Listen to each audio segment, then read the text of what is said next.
Rancangan Undang-Undang TNI yang dinilai berpotensi membuka dui fungsi militer sekaligus melemahkan prinsip reformasi menuai banyak kontroversi. Kira-kira bagaimana ya pendapat teman-teman mahasiswa? Aku sempat tahu sih, Kak. Oh, tahu? Tahu, beberapa hari belakangan ini kan sempat ramai di berita.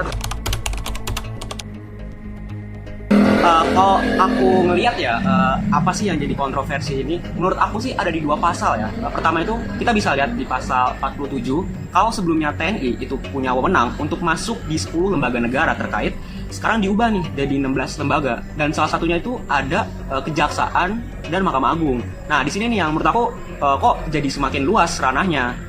Dan pasal kedua yang menurut aku sangat-sangat kontroversial itu ada di pasal 53. Kalau ngeliat di pasal 30 ayat 3 Undang-Undang Dasar 1945 udah disebutkan nih kalau tugas TNI itu ya cukup menjaga kedaulatan negara, bukan mengurusi urusan sipil seperti ini.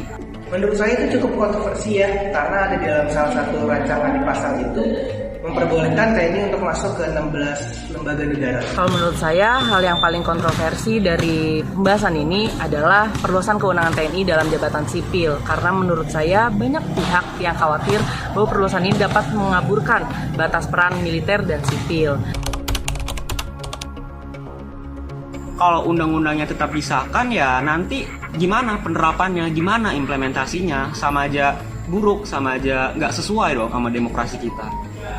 Kalau saya kurang setuju, karena akan ada terjadi konflik kepentingan.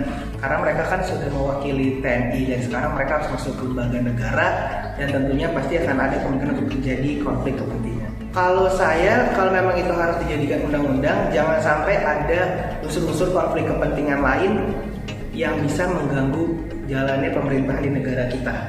Kalau pendapat saya nggak setuju kalau misalkan TNI ini menduduki jabatan sipil. Karena menurut saya ini bakal potensi penyalahgunaan wewenang militer yang memiliki struktur komando yang berbeda dan dari birokrasi sipil itu sendiri.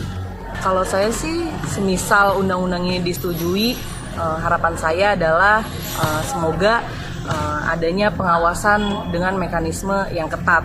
Dan juga saya berharap adanya jaminan terkait dari profesionalisme TNI itu sendiri. Bagaimana menurut pendapat kalian? Tulis di kolom komentar ya.